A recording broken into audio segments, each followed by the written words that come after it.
तो मैं आपका दोस्त अब्दुल गनी अपने यूट्यूब चैनल गार्डन वॉइस में करता हूं जी आपका स्वागत। और आज हम जिस प्लांट के बारे में जानेंगे वो है जी गुले दोपहरी। इसको गुले दोपहरी भी बोलते हैं, पेटुलाका भी बोलते हैं, मोजरोज भी बोलते हैं, नोनी खास भी बोलते हैं। और गर्मियों का है जी बहुत ही ज़्यादा इम्पोर्टेंट, ठीक है, क्योंकि इसके ऊपर जो फूल आते हैं वो छोटे छोटे होते हैं और बहुत खूबसूरत होते हैं, ठीक है। और जो अपने आप में लगते हैं जी बहुत ही ज़्यादा अट्रैक्टिव। और गर्मियों का एक बहुत ही ज़्यादा इम्पॉर्टेंट एक सक्लेंट प्लांट है जी। बहुत ज़्यादा डिमांड रहती है गर्मियों के अंदर और हर कोई इसको गार्डनर अपने बाग के अंदर यानी कि अपने गार्डन के अंदर ज़रूर शामिल करता है। और बहुत सस्ता मिलता है जी। नर्सरी से आप लेकर आ सकते हैं या जो आपके घर के आसपास जो माली लोग होते हैं वो भी इसको आसानी से 30 से 40 रुपए में आप इसको ले सकते हैं। आप नर्सरी में जाएंगे तो 10-10 रुपये 20-20 रुपये की इसकी सैम्पलिंग मिल जाती है। कटिंग से भी बहुत आसानी से ग्रो कराया जाता है और अप्रैल मई जून जुलाई अगस्त सितंबर अक्टूबर तक इसके अंदर आप देख सकते हैं फ्लावरिंग होती है। धूप का प्लांट है, परमानेंट आपको उसके अंदर धूप के अंदर रखना है, छाए के अंदर आपको बिल्कुल नहीं रखना। ऐसी जगह पर रखना है जहाँ पर दिन भर की मैक्सिमम धूप इसको अगर मिलेगी तो इसकी ग्रोथ भी बहुत तेज़ी से बढ़ती है। तो आज इसी के बारे में हम करेंगे जी डिस्कस, किस तरीके की मिट्टी होना चाहिए, ठीक है, पानी की क्या रिक्वायरमेंट है, लोकेशन किस तरीके से होनी चाहिए। तो सबसे पहले बात करते हैं जी इसकी मिट्टी की।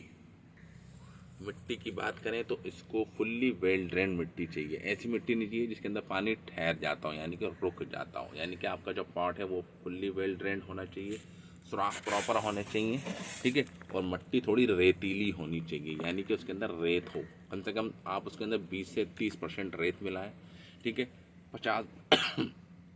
50% आप इसके अंदर गार्डन सॉइल मिलाएं, ठीक है।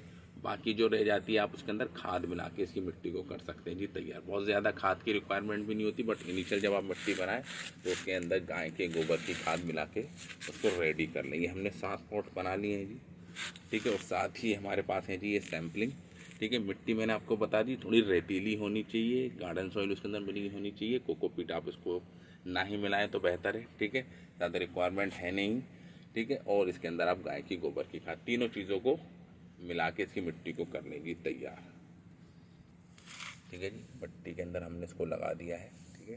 और अब साइड में से आप इसके अंदर भर दें जी मिट्टी,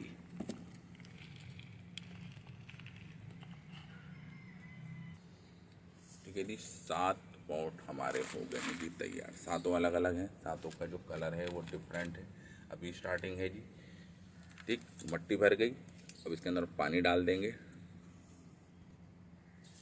अच्छी तरीके से थॉरोली। फर्स्ट टाइम आप इसके अंदर भर कर डाल दें जी पानी, ठीक है। और गर्मियों के अंदर आपको इसको बिल्कुल रखना है जी धूप के अंदर, जहाँ पर मैक्सिमम धूप हो, बिल्कुल छत के सबसे ऊंचले हिस्से पर जहाँ पर सुबह से लेकर शाम तक की धूप आती है, तभी इसके अंदर होगी जी फ्लावरिंग। अगर आपने इसको छाए के अंदर रखा, ठीक है, ग्रोथ तो होगी लेकिन फ्लावरिंग नहीं होगी। छोटे छोटे फूल खिलेंगे लेकिन वो उनके अंदर बाहर नहीं आएगी। तो धूप का आप रखें जी ध्यान, क्योंकि इसको इसीलिए गुले दोपहरी कहते हैं, यानी कि तपती हुई धूप का फ्लावर। जितनी ज़्यादा गर्मी पड़ेगी, जितनी ज़्यादा धूप इसको मिलेगी तभी इसकी होगी जी ग्रोथ, अदरवाइज धूप नहीं होगी तो ग्रोथ भी नहीं होगी। और हमने इनको लोकेशन पे रख दिया। सुबह की धूप यहाँ से निकलती और दोपहर की धूप शाम तक आप देखेंगे 4 बजे तक यहाँ पर धूप बनी रहती है, ठीक है जी। तो ये हमने रख दिया है जी इधर। और इसको आप पत्तों की छाँव के अंदर भी ना रखें, ठीक है। पत्तों की छाँव के अंदर क्या होगा कि धूप नहीं लगेगी। यहाँ पर क्या है कि मैक्सिमम धूप रहेगी, ठीक है। थोड़ी बहुत अगर छाँव है भी तो कोई बात नहीं, लेकिन इंटेंसिटी जो धूप की जो शिद्दत है वो बहुत तेज़ होगी जी हमारी इस लोकेशन, ठीक है। कोई भी बैरियर नहीं है और धूप बहुत अच्छी चाहिए जी इसको। बस सीक्रेट इस धूप के ऊपर हम जोर क्यों दे रहे हैं, क्योंकि धूप होगी तभी इसके ऊपर फ्लावरिंग होगी, अदरवाइज फ्लावरिंग नहीं होगी।